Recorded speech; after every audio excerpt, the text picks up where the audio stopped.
El sol brillante ya salió, camino en su luz del Salvador, el símbolo del magno Rey Jesús. Los cielos cuentan al que cree la gloria del Señor, la llama vivan de la fe y alientan el amor. En la mañana eterna, pues, contigo cuando esté, yo del Cordero y de Moisés el himno entonaré.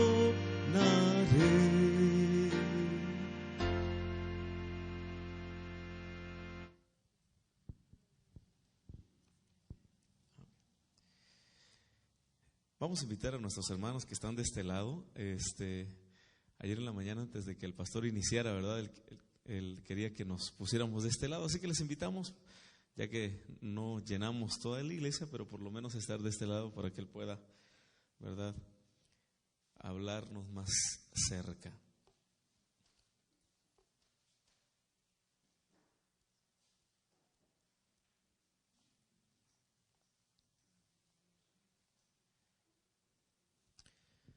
¿Cuántos en esta mañana estamos contentos por el amor de Cristo Jesús?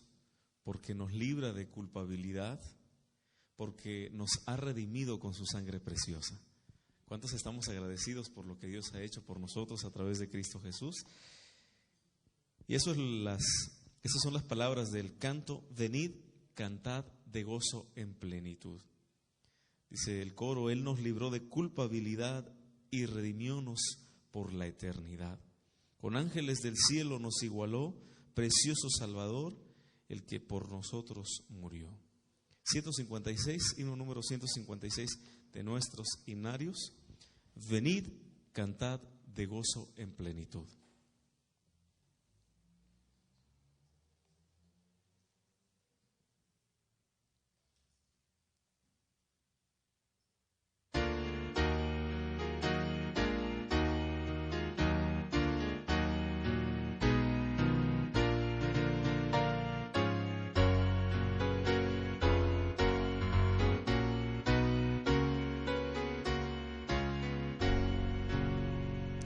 Cantemos.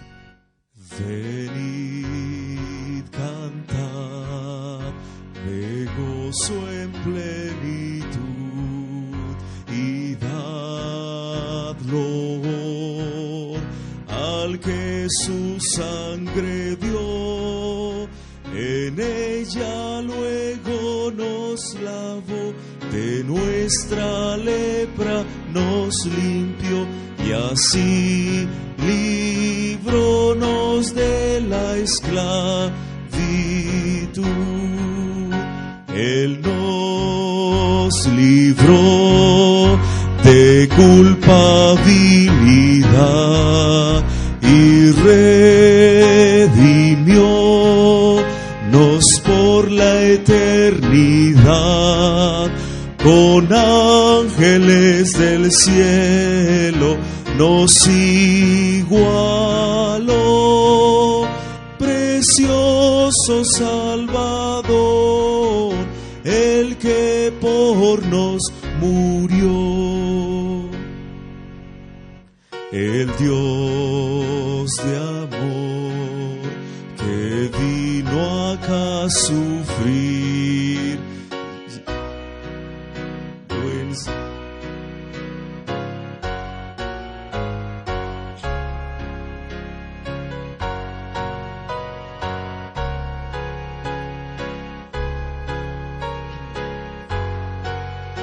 Que sin él nadie puede conseguir. Él nos libró de culpabilidad y redimiónos por la eternidad. con ángeles del cielo nos igualó. Precioso Salvador, el que por nos murió. Honor y gloria en todo su esplendor serán el fin de quien siga a Jesús. Si toma en pos de él su cruz, es guiado, tendrá el sello de su Salvador. Él nos libró de culpabilidad y redimiónos por la eternidad. Con ángeles del cielo nos igualó. Precioso Salvador, el que por nos murió.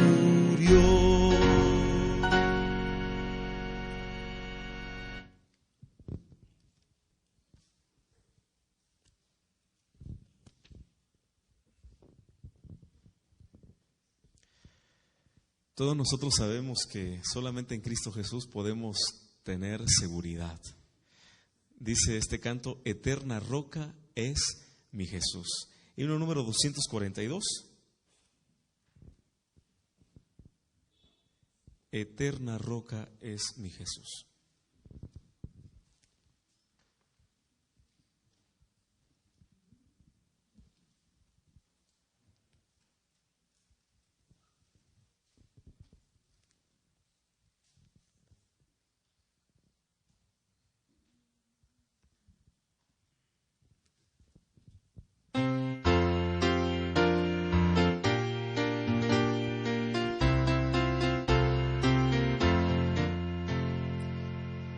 Eterna roca es mi Jesús, refugio en la tempestad.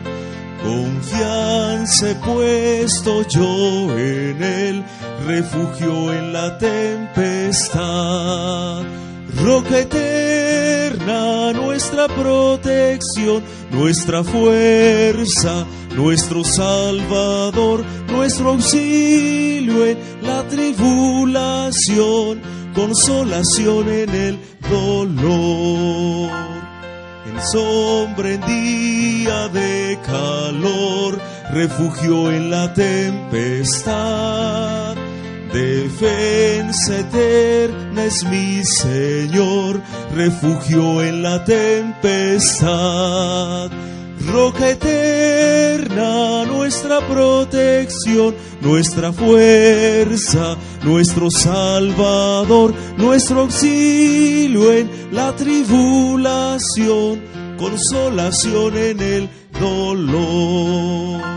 Oh roca eterna, mi Jesús, refugio en la tempestad.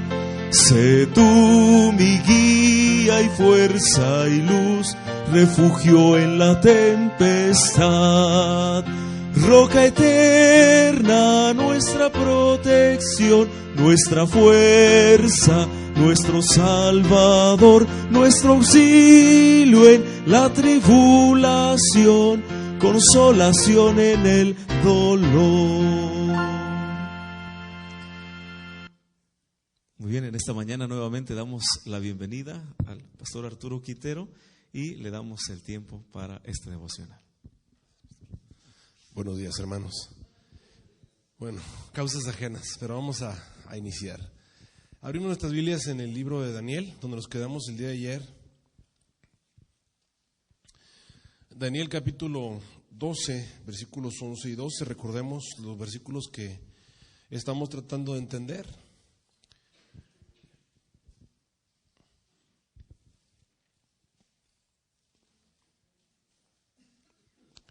Y desde el tiempo en que fuera quitado el continuo, acuérdense que la palabra sacrificio está añadida, hasta la abominación espantosa habrá 1290 días. Bienaventurado el que espere y llegue hasta 1335 días.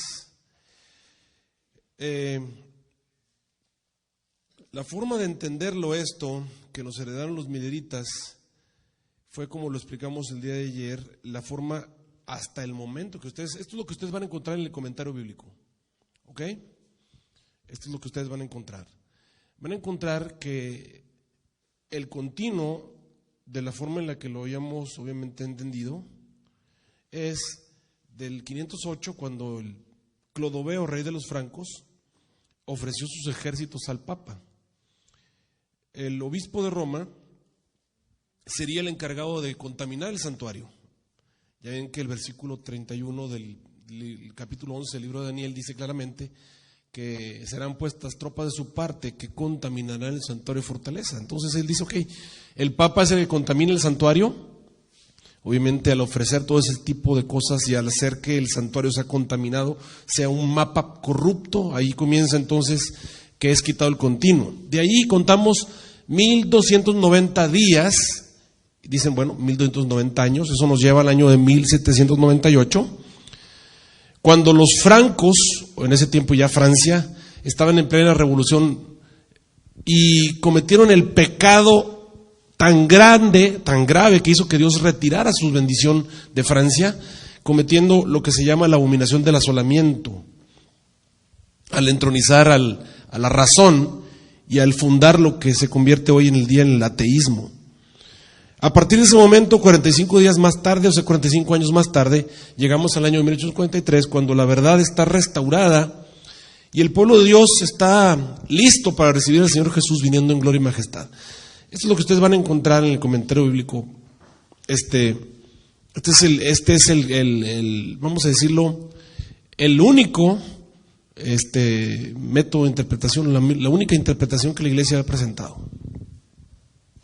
Sin embargo, encontramos las dos citas de Elena G. de White, déjenme recordarles las dos citas de la hermana White, con las cuales iniciamos.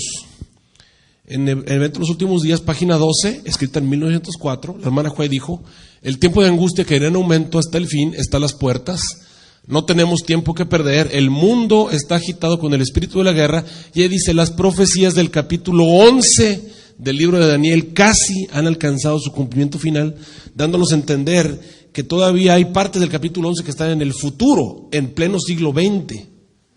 Y luego encontramos en el evento de los últimos días, página 15, escrito en 1903, donde la hermana White declara prácticamente que el capítulo 12 tiene una advertencia que todos necesitamos entender antes de que venga el tiempo del fin. Dice, leamos y estudiamos el capítulo 12 de Daniel, hay una advertencia que todos necesitaremos comprender antes del tiempo del fin. Entonces regresemos al punto donde nos quedamos ayer, que fue precisamente cuando leímos las dos citas. Encontramos entonces estas dos citas, donde se nos presenta cómo la profecía toma una nueva dimensión. Desde mi punto de vista, es lo que yo quiero que entiendan, que la profecía no es doctrina, les repito, y aquí es donde ya vamos a entrar en lo que yo opino al respecto. ¿Por qué? Porque evidentemente Cristo no vino. La interpretación que teníamos, vamos a decirlo así, como lo entendíamos, como nos lo dijo Jonás, desgraciadamente las condiciones no se dieron y Jesús no vino cerca de 1844, no vino tampoco en 1888 y no vino en 1901, a causa de la situación humana, tanto del mundo como de nosotros como iglesia. Y entonces, al no cumplirse las condiciones para que la profecía se cumpliera de esa forma como lo habíamos descrito, entonces la profecía toma una nueva dimensión, como ocurrió en el caso de Nínive. Y es ahí donde los cristianos tenemos entonces que reinterpretar y tenemos que encontrar la manera de que esto se convierta en una advertencia, como la hermana White dijo en 1903. Hay una advertencia que tienen que entenderla antes del tiempo del fin. Y entonces aquí tenemos las dos citas. Dice, no está lejano el tiempo en que como los primeros discípulos seremos obligados a buscar refugio en lugares desolados y solitarios. Así como el sitio de Jerusalén por los ejércitos romanos fue la señal para que huyesen los cristianos de Judea, así la asunción de poder por parte de nuestra nación Estados Unidos, obviamente, no habla de los demás países, solamente Estados Unidos, con el decreto que imponga el día de descanso papal, le llamamos a esto la ley dominical, será para nosotros una amonestación. Esto, vamos a decirlo, una señal. Entonces será tiempo de abandonar las grandes ciudades y prepararnos para abandonar las menores en busca de hogares retraídos en lugares apartados entre las montañas. La hermana Juárez dice, la señal para huir es la ley dominical. Esa es la señal, la ley dominical y la de Estados Unidos. Ahora, acá abajo, en este momento ya hay varias leyes dominicales en el mundo, pero esas no son señales para nosotros, sino la de Estados Unidos de América. Y acá abajo está en Mateo 24, 15 al 20. Por tanto, dijo Jesús, cuando viereis la abominación del asolamiento que fue predicha por Daniel el profeta, que estará en el lugar santo, el que le entienda, dice Jesús, entonces los que estén en Judea huyan a los montes, y el que esté sobre el terrado no descienda a tomar nada de su casa. El que esté en el campo no vuelva atrás a tomar sus vestidos. Orad pues porque vuestra huida no sea en invierno ni en sábado. Jesús dice, ok, la señal para huir es la ley dominical. Entonces aquí tenemos ya equiparado, ya sabemos cuál va a ser la abominación del asolamiento. En este momento ya no es Francia el país que está siendo bendecido por Dios, es Estados Unidos de América, todos lo sabemos. Por eso es que nuestros jóvenes y nuestros hombres se van a trabajar a Estados Unidos de América. ¿Por qué? Porque la bendición está allá. Todo el mundo lo puede ver, es obvio. Estados Unidos de América es el país que está siendo bendecido por Dios. No tiene nada que ver con el gobierno de ese país, no tiene nada que ver con el sistema de gobierno, no tiene nada que ver con eso. Es Dios el que hace que ese país fructifique, es Dios el que mantiene la economía, vamos a decirlo, mejor que las demás partes del mundo. Es Dios el que acompaña a ese país en los eventos de la guerra. Últimamente el Señor se está retirando de ellos. ¿Por qué? Por la inmoralidad, porque ellos se están apartando de Dios.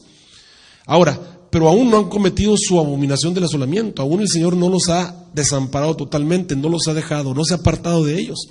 Pero ya sabemos cuándo lo va a hacer. ¿Cuándo? Cuando ese país definitivamente corte el último hilo y declare la ley dominical. En ese momento el Señor se va a separar de Estados Unidos de América y entonces es que va a comenzar a venir una serie de destrucciones. Ya sabemos cuál va a ser la abominación del asolamiento. Y tú y yo sabemos que esta ya es la etapa final. O sea, Cristo está a punto de venir y estas son las señales que tenemos que entender. Veamos de qué estamos hablando aquí. Si la abominación del asolamiento es la ley dominical, veamos algunas citas de la hermana White al respecto. Yo encontré por lo menos 27 citas diferentes en las cuales la hermana White declara que la ley dominical es la abominación desoladora, es decir, es el último pecado que Dios le va a soportar a los Estados Unidos de América. Mucha gente me dice, pastor, los americanos son muy pecadores, hacen muchas cosas muy malas. Es cierto, pero también Dios es muy misericordioso. Es algo que tenemos que entender. Dios ha tolerado a un mundo de pecado impresionantes a través de la historia. Y Dios ha tolerado con misericordia. Les voy a recordar a Sansón. Dios le dio a Sansón un don que no le dio a nadie más. Lo hizo como era. ¿Cómo era Sansón? Era fuerte en extremo. Era capaz de matar un león con sus propias manos. Era capaz de arrancar las puertas de una ciudad que requerían una serie de poleas para poder levantarla. Se las ponía en la espalda y las subió arriba de un cerro. O sea, era una locomotora andando, un toro, una cosa impresionante. No, que un toro, se quedaba corto un toro, ¿verdad? Es un hombre fuertísimo. Ahora, Dios le dio una serie de leyes a Sansón. ¿Te acuerdas cuáles fueron las leyes? Fíjate, número 1, Sansón no debía tomar vino ni sidra, y el tipo era un borracho. Dios le dijo que no iba a beber. Y el tipo era un borracho, se la pasaba en las cantinas. Y luego te vas a encontrar que el Señor dijo que iba a ser nazareo desde el nacimiento. Eso quiere decir que iba a ser célibe, o sea, no se iba a casar. Y el tipo se la pasaba en los burdeles con las prostitutas, y especialmente le gustaban las filisteas, ¿verdad? O sea, las paganas eran las que más le gustaban. Y el tipo andaba de aquí para allá, o sea, y alguno dice, bueno, ¿y cómo es que Dios lo toleraba? Es que le faltaba algo todavía. Había otra ley. ¿Cuál era la otra ley que Dios le había dado? Que no se cortaba el cabello, y ese no se lo había cortado. Y alguno dirá, bueno, ¿cómo es que Dios no intervino antes cuando andaba haciendo todas las que andaba haciendo? Dios es paciente para con muchos, no queriendo que ninguno se pierda, sino que todos procedan al arrepentimiento. Y Dios es paciente. Dios le dio un talento especial a Sansón, así como se lo dio a Estados Unidos de América. Estados Unidos de América es el Sansón de este día, de este tiempo. Dios le dio el talento, le dio el don. Y así como lo dio en algún momento a Babilonia. Y puede estar dirigido por un animal Babilonia, como lo fue en algún momento Nabucodonosor, un animal. Y aún así, el país no solamente siguió igual, no, creció en poder y gloria, siendo dirigido por una bestia. O sea, puede ser dirigido por un animal, así literalmente, un animal del campo puede estar dirigiendo un país y se convierte en el país más poderoso de la tierra por la intervención divina. Pero cuando ese país definitivamente corta el último hilo que lo une al Señor, entonces el Señor se retira. Mira, aquí tenemos algunas citas, 3 de las que te digo, muchas de las que encontré. Dice, el pueblo de los Estados Unidos ha sido un pueblo favorecido, es lo que te estoy diciendo, es un pueblo favorecido. Pero cuando restrinjan la libertad religiosa y renuncien al protestantismo y apoyen al papado, la medida de su culpa se habrá completado en los libros del cielo y se registrará apostasía, ¿qué cosa? Nacional. Todos los ojos del mundo están en Estados Unidos de América. Ya sabemos que es el líder del mundo, es el último rey del norte, es el último país que gobierna el planeta. Es obvio, no tenemos que discutir eso. Hace 160 años, cuando los adventistas decíamos eso, todavía había que discutirlo, pero hoy en día todo el mundo sabemos que Estados Unidos de América es el país más poderoso de la tierra. Todos lo sabemos. No hay ni vuelta de hoja. Y sabes que constantemente los americanos no les gusta estar solitos en la cima y constantemente ellos mismos hacen que la propaganda haga ver a otros países como que están más o menos a su nivel. No es verdad. O sea, ningún país está al nivel de Estados Unidos de América. Ellos te empiezan a decir Corea, China, y hacen que la gente empiece a voltear hacia esos países. Pero si tú vas y visitas esos países, te das cuenta que son tercermundistas. Pero bueno, esa es otra cosa. Te dice que es un país favorecido. Sí, por Dios, Dios los ha favorecido. No tiene nada que ver con el sistema de gobierno. Es Dios el que los ha mantenido con poder. Mira lo que dice acá abajo. Cuando nuestra nación, está hablando de Estados Unidos, promulgue leyes en sus concilios legislativos, imponiendo la observancia del domingo y, dice ahí, usando un poder opresivo contra los que guardan el día de reposo del séptimo día, la ley de Dios será sin duda invalidada en nuestro país y a la apostasía nacional que sigue, la ruina de la nación. O sea, después de la apostasía viene la ruina. Y acá abajo está, como el acercamiento de los ejércitos romanos fue para los discípulos una señal de la inminente destrucción de Jerusalén, esta apostasía, y ahí es donde es más claro no puede ser, la ley dominical, podrá ser para nosotros una señal de que llegó al límite la tolerancia de Dios. Una vez más, en este momento ya no es la abominación del asolamiento de Francia. Ahora, ¿cuál es la abominación del asolamiento que estamos esperando? La de Estados Unidos de América. Entonces eso ya quedó establecido. Estamos esperando la abominación del asolamiento de Estados Unidos. Pero la profecía no comienza con la abominación del asolamiento. ¿Con qué comienza? Vete a Daniel capítulo 12, versículo 11. Dice ahí, y desde el tiempo en que fuere quitado, ¿qué cosa? ¿Y qué cosa es el continuo? Hace unos meses atrás tuve la oportunidad de estar en Oregon, en la iglesia del pastor Samuel Núñez. Quizá algunos de ustedes lo conocen. Samuel Núñez es de aquí de Oaxaca. Bueno, estuve en la iglesia del pastor Samuel Núñez. El pastor Samuel Núñez entiende este asunto de los 1290, los 1335 días, muy parecido a lo que yo presento. Él habla igual, lo presenta literal, como te lo estoy diciendo, y él lo defiende, él es un doctor en teología. Y estuvimos, de alguna razón, no hay casualidades, ¿verdad? Nos puso ahí y nos topamos, y hay una situación en la que él dice, él dice, realmente lo que está diciendo es que desde que fuera quitado el continuo para poner la abominación del asolamiento, y yo le decía, pastor, profe, porque él fue maestro mío, yo le decía, profe, pero como quiera hay 1290 días. Hay 1290 días, no puede quitar el hecho de que hay 1290 días previos a la abominación del asolamiento. ¿Me están siguiendo? El problema de la iglesia adventista, te voy a decir cuál es. El problema es que nos hemos centrado en la ley dominical. Pero si algo me enseña esta profecía, es que esta profecía no empieza con la ley dominical, sino que hay un asunto previo a la ley dominical que se llama el continuo. Este es el previo. Y hay 1290 días ahí. Estamos hablando de un buen tiempo antes. Entonces vamos a ver qué cosa es eso. Todavía te voy a poner aquí un signo de interrogación, porque todavía no sabemos lo que es el continuo. Y hay 45 días posteriores a la ley dominical. Estamos hablando, bienaventurado que espere y llegue hasta 1335 días.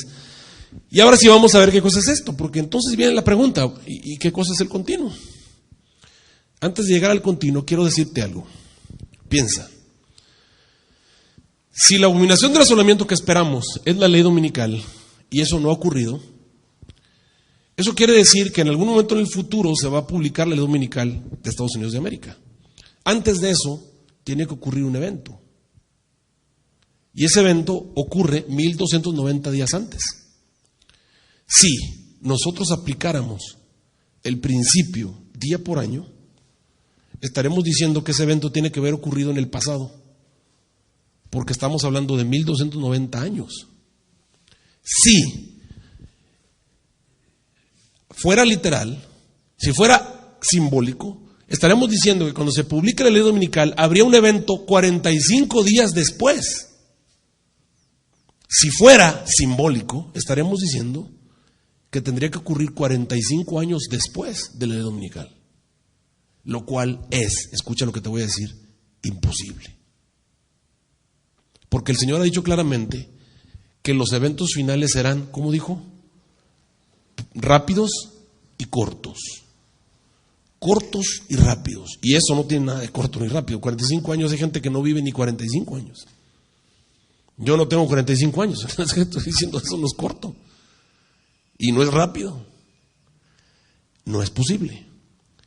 Lo único que nos queda es aceptar el hecho de que esta profecía tiene que ser literal. Que estamos hablando de un periodo de 3 años, prácticamente, 3 años, 7 meses o 3 años, 8 meses, prácticamente, al tiempo del fin. Y que tenemos que entenderlo antes de que esto ocurra.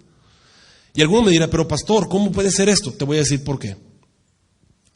Nosotros hemos cometido una inconsistencia, y yo tengo que confesar, los adventistas hemos cometido una inconsistencia. Y alguno dice, pastor, no diga eso. Hermanos, los adventistas ya nos hemos equivocado muchas veces en profecía. Para empezar, empezamos equivocándonos en profecía.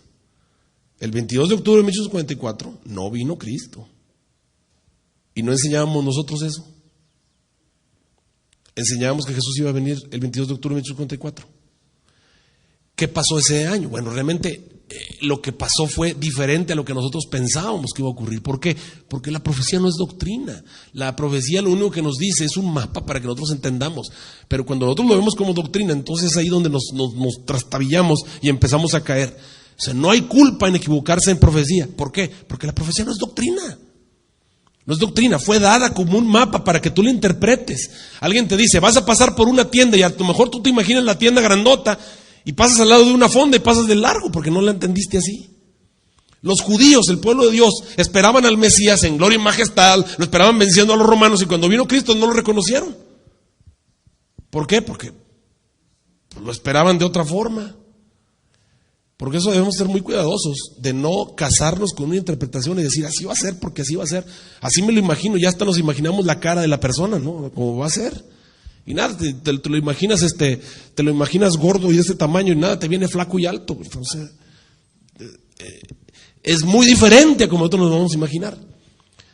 A veces nos imaginamos a Jesús como nos lo han presentado en los cuadros. ¿Y qué tal si Jesús no es así? Pero así no lo han hecho, ¿no? Siempre lo hemos visto con la, ¿cómo se llama? La barba partida así en dos, ¿no? Y lo vemos, ya nos hemos casado con una imagen. Hay personas que me dicen, yo quiero el Jesús que yo vi en las películas de chiquito, ¿no? Las que me ponían así, ese es el que yo me imagino. Pues quién sabe si va a ser así, pero bueno. Aunque algunos dicen, bueno, ya está lo que la hermana White vio alguna vez. Pero bueno, ya, vamos a entrar en detalle. Tienen que ser literales. Te digo que hemos cometido una inconsistencia. La inconsistencia es esta. Mira, hay un principio básico de interpretación. El principio fundamental de interpretación es, cuando el contexto es simbólico, los días son simbólicos. Cuando el contexto es literal, los días son literales. En el mismo libro de Daniel hay unos días que nosotros no vemos simbólicos. Vete a Daniel capítulo 4. Vamos, rápido. En Daniel capítulo 4, Tú vas a encontrar obviamente la visión que tuvo que tuvo Nabucodonosor, y el ángel viene y le dice, mira, vas a perder la razón hasta que pasen 7 tiempos. 7 tiempos sobre ti. Vete al versículo 16. Dice, y su corazón se ha mudado de corazón de hombre, y se ha le dado corazón de bestia, y pasen sobre él 7 ¿qué? Nota que el ángel no dijo años, dijo 7 tiempos. El ángel no dijo 7 años, no. Dijo que pasen sobre él 7 tiempos. ¿Fueron simbólicos 7 tiempos? ¿Cuánto tiempo fue aquí? ¿Estos tiempos cuántos fueron? ¿Fueron 7 años? ¿Simbólicos o exactos? Exactos. ¿Por qué? Está en Daniel. Es un libro profético. ¿Por qué? Te voy a decir por qué. Porque el contexto era un contexto literal. Y aun cuando el ángel utiliza la palabra tiempos, aún así esos tiempos son literales. Porque el contexto es como. Ahora, cuando tú te vas a la profecía de la que estamos hablando, te vas a dar cuenta que el contexto es literal. Aunque te parezca increíble, hemos interpretado estos días como simbólicos cuando realmente el contexto es literal. Fíjate, vas a encontrar 4 veces la misma profecía en Daniel, 4 veces. Daniel dio 4 veces la misma profecía. Número 1, vas a encontrar en el capítulo 2 la profecía del mundo hacia el futuro, manifestado a través de una estatua con la cabeza de oro, los pechos de plata, el vientre de bronce, piernas de hierro, que representaban los poderes del mundo. Babilonia, Medo-Persia, Grecia, Roma. Y luego los pies en parte de hierro y parte de barro cocido.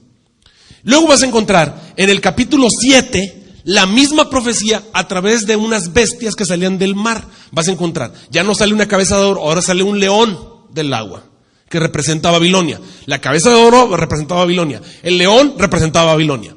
Y vas a encontrar a un oso que está de un lado más alto que el otro, con 3 costillas en la boca, que representa a Medo-Persia. Acá representaba a través de unos brazos de plata. Eso está en el capítulo 7. Y luego te vas a encontrar un tigre, y luego te vas a encontrar una bestia espantosa y terrible, que representa a Roma. En las mismas profecías, símbolos para representar a Roma, para representar a Medo-Persia, para representar a Grecia, símbolos. Luego te vas al capítulo 8. En el capítulo 8 ya no aparece ya no aparece Babilonia, porque Babilonia ya estaba a punto de caer en meses. Y entonces solamente aparece Medo-Persia, y a partir de Medo-Persia aparece un carnero que tiene un cuerno más alto que el otro. Así como acá el oso tenía un lado más alto que el otro, y como el otro tenía 2 brazos, porque eran 2 países, Medos y los persas. Entonces vas a encontrar que un carnero que tiene un lado más alto que el otro. Y luego Grecia aparece con un cuerno maravilloso que viene y pelea contra él, un macho cabrío, y después se rompe y salen 4. Así como el leopardo tenía 4 alas y 4 cabezas, este carnero o este macho cabrío que pelea contra el carnero tiene 4 cuernos. Es decir, tenemos símbolos. Ya tenemos el capítulo 2, simbólico, el capítulo 7, simbólico, el capítulo 8, simbólico. Pero entonces pasamos a la última profecía, en la cual se vuelve a decir lo mismo, pero de una manera completamente distinta a la cual se había hecho. Y comienza en el capítulo 11, vete al capítulo 11. Lo vamos a analizar el capítulo 11. No esta noche definitivamente, pero sí lo vamos a analizar. Y cuando tú te vas al capítulo 11, te vas a dar cuenta que el ángel deja de lado los símbolos. ¿Qué dije que deja de lado? Los símbolos. ¿Cómo qué símbolos? Una cabeza, que representa. Un león, que representa. Una bestia espantosa y terrible. Unos cuernos. Los deja de lado. Y el ángel comienza a decirte, te empieza a hablar de reyes literales y te empieza a hablar de países literales por nombre y apellido. Mira, vete al capítulo 11. El ángel dice, mira, está en el primero, en el versículo 2. Yo te voy a decir la verdad, ya te voy a decir la neta, sin problemas. Así, sin dificultades, te voy a decir la verdad neta, así te la voy a decir. No voy a meterle, no le voy a agregar, no te voy a dar rodeos, me voy a ir directo. Te voy a mostrar la verdad. He aquí, todavía va a haber 3 reyes más en Persia. ¿En dónde? ¿Y qué cosa va a haber? Va a haber unos animales, va a haber unas bestias. No, 3 reyes literales. 3 reyes. Va a haber 3 reyes más en Persia. Y estaba hablando obviamente de Cambises, del falso Esmerdis, de Jerjes y de Asuero. Ahorita aparece Asuero en la profecía. Dice ahí, va a haber 3 reyes más. O sea, el ángel no se puso a darle nombres, pero solamente le dijo, va a haber 3 reyes más, 3. A Persia le quedan 3 reyes. ¿Qué más literal puede ser el ángel? El ángel está diciendo claramente, no está usando ningún símbolo para representar a los reyes que vienen. No está usando ningún símbolo para representar a Persia. Incluso dice Persia por nombre. El ángel dice, ¿a Persia? ¿Qué símbolo hay ahí? ¿Tú ves algún símbolo ahí? ¿Ven ustedes algún símbolo? Dice ahí, le dice, mira, y el 4.º rey, Asuero, claro que no menciona el nombre, solamente dice el 4.º, van a ser 4, hombre, mira, primero el primer rey que sigue, y luego el otro, y luego otro, y luego va a haber un 4.º. No le da el nombre, pero le dice va el 4.º. Y ese 4.º rey que venga, ese se va a hacer de grandes riquezas más que todos. ¿Te acuerdas que hizo una fiesta de 180 días? Porque tenía mucha lana. Asuero. Y el 4.º rey se hará de riquezas más que todos y va a despertar a todos contra Grecia. ¡Ah, caray! ¿Contra quién dijo? Contra Grecia. Por nombre y apellido, contra Grecia va a ser la guerra. O sea, el reino que viene es Grecia. ¿Qué símbolo encuentras ahí? Es literal, y así se va. Luego te sale Cleopatra en la historia cuando te habla de una hija de mujeres que se iba a casar. Te dice una hija de mujeres. Y luego un pariente suyo, y te habla, ya empieza a hablar de personas. Y un rey que está al norte va a venir, y un rey que está al sur va a pelear contra él. Y luego un rey del norte, uno que no ha venido. Y cuando se acabe ese tiempo van a venir unos prevaricadores, o sea, personas que van a estar contra Dios.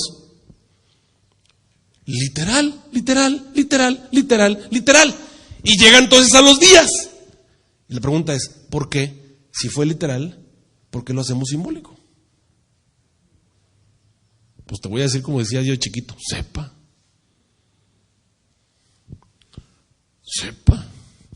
¿Quién sabe? ¿Quién sabe por qué? Lo hicimos literal. Y te vas hasta el capítulo 12, porque la profecía comienza en el 11 y se va hasta el 12, hasta el final del 12. Y cuando llegas al capítulo 12 te encuentras con eventos literales, literales, literales, literales. Literales todos. Y ahora viene la pregunta. Estamos hablando de 3 años entonces.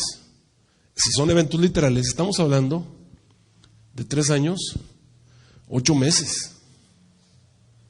3 años, 8 meses de eventos. Por eso los tenemos que entender. Y entonces la pregunta, ¿qué cosa es el continuo? Cuando estaba en México todavía estudiando esto, un pastor de acá de Estados Unidos me invitó, quería hablar conmigo al respecto. Recuerdo que fui y platicamos acerca de eso. Y lo primero que él me dijo fue, ¿qué crees tú que es el tamid? El tamid es el continuo. Yo les confieso que hasta ese momento yo ni me había interesado en saber qué cosa era el tamid, el continuo, hasta que él me preguntó eso. Él me invitó para que habláramos acerca de las trompetas y de otras cosas, de interpretaciones proféticas mías. Él había escuchado algunas de las cosas que yo presentaba y entonces él quería oír. Pero luego cuando llegó allá, lo que me preguntó, bueno, ¿y cómo ves qué cosa es el tamid? De ahí me di cuenta que había una discusión a nivel teológico, ¿no? Entre los grandes saltos, hay la gente que tiene mucha fama en teología, acerca de la identidad del tamid. ¿Qué cosa es el continuo? Eso que aparece allí, el continuo, ¿qué es? Bueno, yo te voy a decir esta mañana lo que yo creo que es el continuo. El continuo, queridos hermanos, tiene que ver con el santuario. ¿Qué dije que es? El santuario. En el santuario, escucha bien, en el santuario casi todos los ritos que se hacían eran continuos. ¿Qué dije? Dije que en el santuario casi todos los ritos que se hacían eran continuos. Todo lo que tú ves aquí, los ritos, o sea, las cosas que se hacían cotidianamente eran continuas, eran ritos continuos.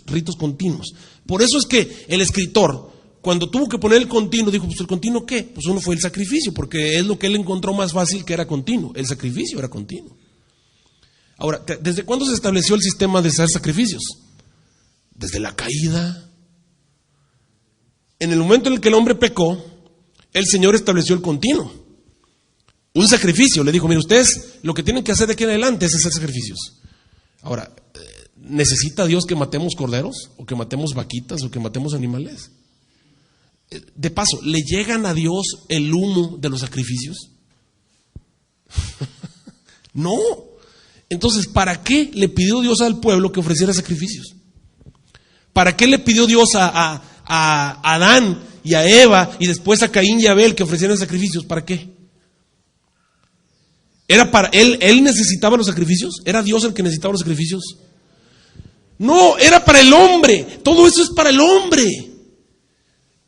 Ese sistema no le sirve a Dios. No le sirve a Dios. Los sacrificios no le sirven a Dios. Ese sistema no le sirve a Dios para nada. Para nada. Escucha lo que te estoy diciendo. A Dios no le sirve de nada que tú ofrezcas un sacrificio o que mates un animal. A Él no le sirve. Él estableció el sistema de sacrificios. ¿Sabes para qué lo estableció? Para que los seres humanos supieran cómo nos salvamos. Para que los seres humanos recordaran. Para que los seres humanos entendieran cómo salvarse. Así que el Señor le dijo, ok, ofrece un sacrificio. Y a través del sacrificio la persona tuvo una figura, una ilustración de lo que tenía que ocurrir para que él se pudiera salvar. Luego el Señor la hizo todavía más elaborada cuando les dio el santuario. Al darles el santuario, Dios le amplió más el panorama. Antes solamente era un sacrificio. Ahora había una serie de ritos más que explicaban el proceso de salvación y todos eran continuos. ¿Ya estás viendo para dónde va el continuo? Mira, déjame mostrarte los versículos para que veas que es así, porque somos medios incrédulos. Hay que ver para creer como Santo Tomás. Y estoy de acuerdo, yo soy así. Bueno, vamos a ver. Ahí está. Tenemos algunos versículos. Mira, por ejemplo, Números 4:7. Números 4:7 dice, y sobre la mesa de la proposición extenderán el paño cárdeno y pondrán sobre ella las escudillas y las cucharas y las copas y los tazones para libar y el pan, ¿qué dijo? Continuo estará sobre ella. O sea que ese pan, ¿cómo debe ser el pan? Continuo. Siempre vas a tener pan ahí, pan, continuo, continuo, continuo. A ver, entonces, no es justo decir que el sacrificio es el que es el continuo. Porque también el pan es continuo. Entonces, ¿cuál de los dos es el continuo? ¿El pan o el sacrificio? Los dos. Los dos. Y luego mira lo que dice acá abajo. Y pondrás sobre la mesa el pan de la proposición delante de mí, ¿cómo? Continuamente. Y te vas abajo. Y tomarás flor de harina y cocerás de ella 12 tortas. Cada torta será de décimas. Han de ponerla en 2 órdenes, 6 en cada orden. Sobre la mesa limpia delante de Jehová. Pondrás también sobre cada orden incienso limpio. Y será para el pan por perfume. Ofrenda encendida a Jehová. Cada día de sábado. Se renovaba el pan, Lo pondrá de continuo en orden delante de Jehová. De los hijos de Israel por pacto sempiterno. Ok. Todos los sábados cambiaban el pan. Qué interesante, el pan representa el alimento espiritual. Todos los sábados vamos a renovar el pan espiritual. Es bien importante la predicación del sábado, hermanos. Ten cuidado. Es muy importante. Es el momento en el que renovamos el pan. Bueno, sí, así es, lo renovamos y le ponemos un perfume encendido para Jehová. Bueno, sigue aquí abajo. Y quemarán sobre él Aarón sahumerio incienso de aroma, el incienso, el que ponían sobre el altar. Cada mañana cuando aderezara las lámparas la quemará. Y cuando Aarón encenderá las lámparas al anochecer, quemará sahumerio incienso, rito ¿cómo? Continuo. A ver, entonces, ¿qué cosa es el continuo? ¿Es el sacrificio, es el pan o es el incienso? Pues todo es continuo. No es justo que tú digas que una cosa es continua y la otra no, todas son continuas. Nota cómo el Señor le va agregando al continuo más cosas. Más cosas. Y luego dice acá abajo, pero al cargo de Eleazar, hijo de Aarón, el sacerdote, estará el aceite de la luminaria, el aceite de las lámparas y el perfume aromático, presente ¿cómo? Continuo, y el aceite de la unción, ahí está.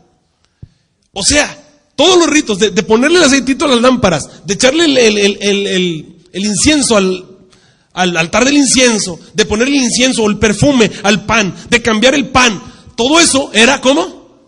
Continuo. El pan era continuo, el sacrificio era continuo. Vete acá abajo, dice, mandarás a los hijos de Israel que traigan aceite de olivas claro, molido para la luminaria, para hacer arder las lámparas, ¿cómo? De continuo. Entonces, ¿qué cosa es el continuo? el sistema ritual del santuario es el continuo. Ahora, ¿qué cosa entonces sería? ¿Qué cosa es el sistema ritual del santuario? ¿Para qué servía el santuario? ¿Para qué servía el santuario? ¿Para qué servía el sistema de sacrificios que Dios le dio a Adán y Eva en el Edén? ¿Para qué servía? ¿Le servía a Dios? ¿Le servía a Dios el santuario en la tierra? Era para Dios, que Dios, yo necesito que ustedes tengan eso, lo necesito yo. ¿Lo necesitaba Dios, el santuario? ¿Necesitaba Dios el sistema de sacrificios? No. Es para el hombre, exactamente. Ahora, ¿qué necesitaba el hombre a través de eso? ¿Para qué le servía eso al hombre? ¿Para qué? Para recordarles el plan de salvación. Para recordarles el plan de salvación. Para decirle a la gente, si te quieres salvar, tienes que poner tus manos sobre el cordero, no sobre el sacerdote, no, sobre el cordero. Si te quieres salvar, no tienes que bautizarte primero, no, primero aceptas a Cristo y luego te bautizas. Para eso servía. En el tiempo del fin, ¿qué cosa hace eso?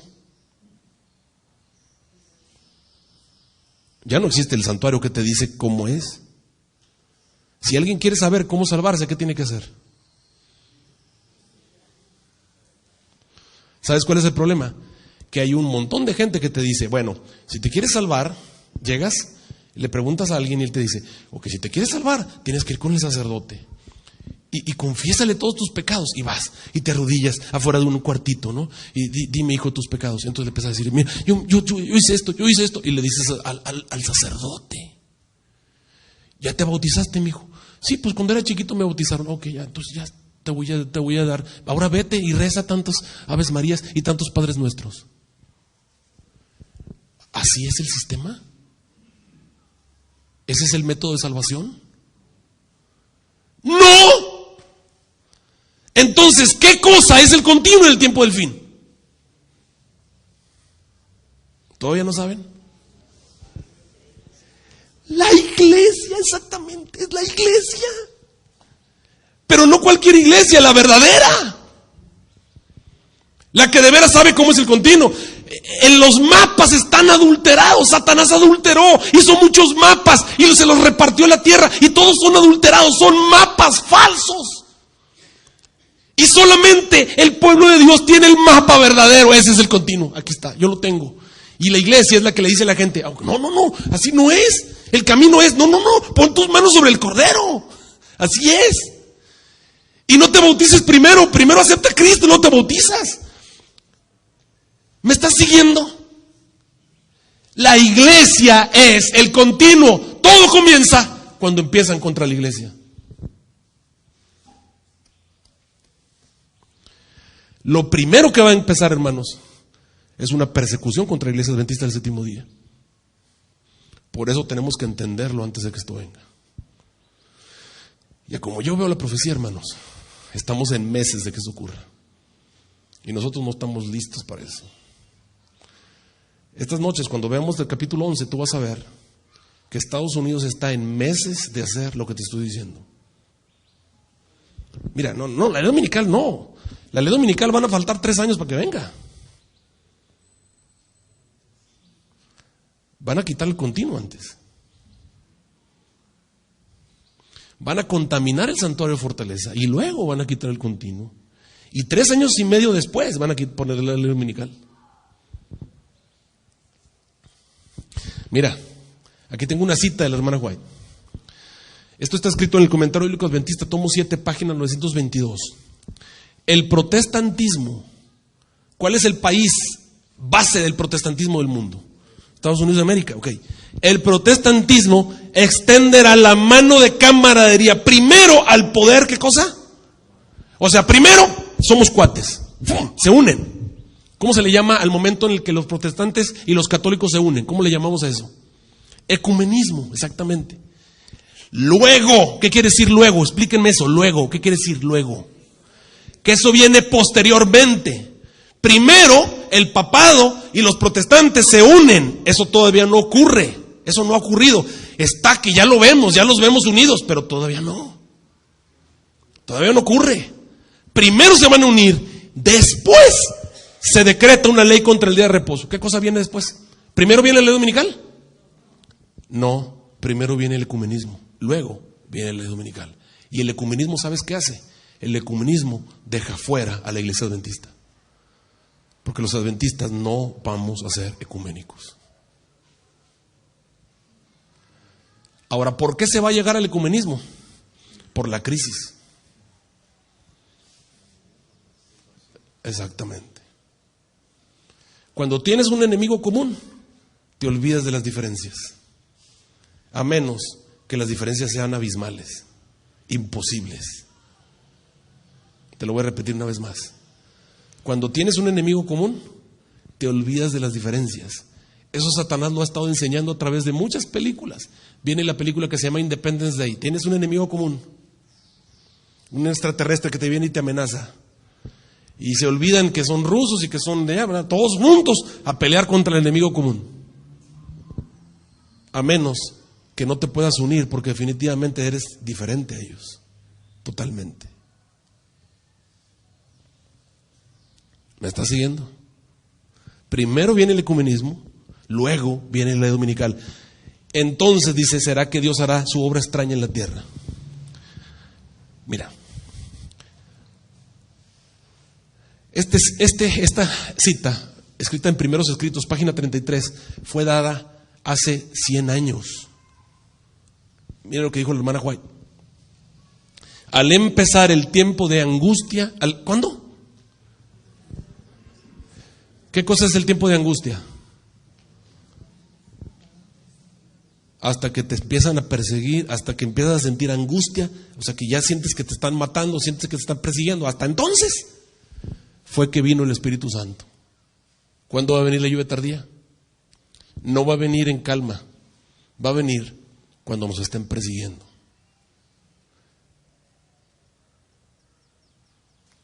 Cuando ya estés en angustia, que no tengas casa y que te estén persiguiendo, cuando te hayan quitado las leyes y te estén metiendo a la cárcel y te estén siguiendo porque eres adventista, solamente entonces va a venir la lluvia tardía. Ya está predicho cuándo. Cuando empieza la angustia.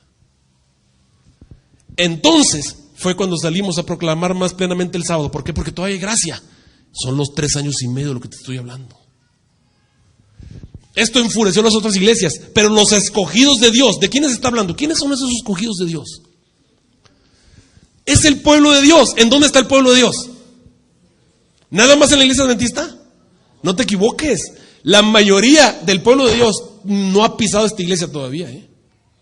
La mayoría del pueblo de Dios está en la iglesia católica. La mayoría del pueblo de Dios está entre los testigos, están los mormones, están los pentecostales. No estoy diciendo que ellos sean el pueblo de Dios. No es el movimiento pentecostal. Hay miembros del movimiento pentecostal, personas que están allí, que son del pueblo de Dios. Están en una doctrina equivocada, están siguiendo el mapa equivocado. Pero cuando alguien les dice, ¡hey, mira! La persona dice, ¡ah, caray! ¡Sí es cierto! Mira lo que dice ahí, entendiendo claramente que poseíamos el verdadero mapa, salieron del camino equivocado y sufrieron la persecución con nosotros. ¿Qué sufrieron? ¿La qué? Entonces, ¿qué cosa es esto? ¿Has oído hablar de la persecución? Y la gente dice, no, cuando venga la persecución, y siempre nos la imaginamos después. Es antes. Es antes. Hasta aquí te voy a dejar. Mañana te voy a explicar cómo funciona. Que el Señor les bendiga, hermanos.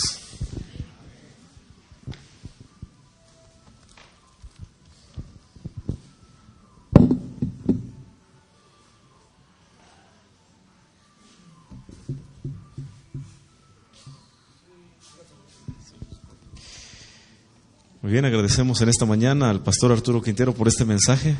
Así que le seguimos invitando para que no se pierdan estos días. Es solamente una semanita. Hagamos planes para poder estar a las 6 de la mañana para nuestros siguientes devocionales.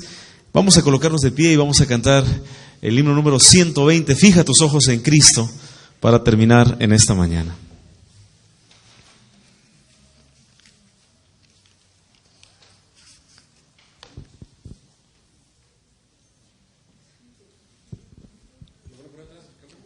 Sí, si no, vamos a cantar mientras. Bueno, no creo que sí, ¿verdad? Está. Vamos a cantar. Fija tus ojos en Cristo,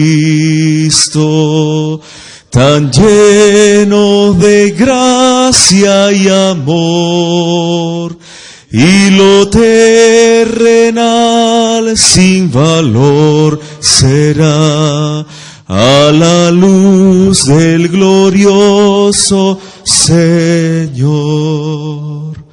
Vamos a terminar con una oración. Gracias, Señor, porque no nos dejas en tinieblas, nos das luz suficiente al fin del camino, en el mapa bíblico, para que entendamos por dónde hemos de pasar, para que nuestro espíritu esté preparado, para que nuestra fe esté cimentada, para que sepamos que tú estás al control y que todas estas cosas tienen que venir antes de que tú aparezcas en las nubes de los cielos.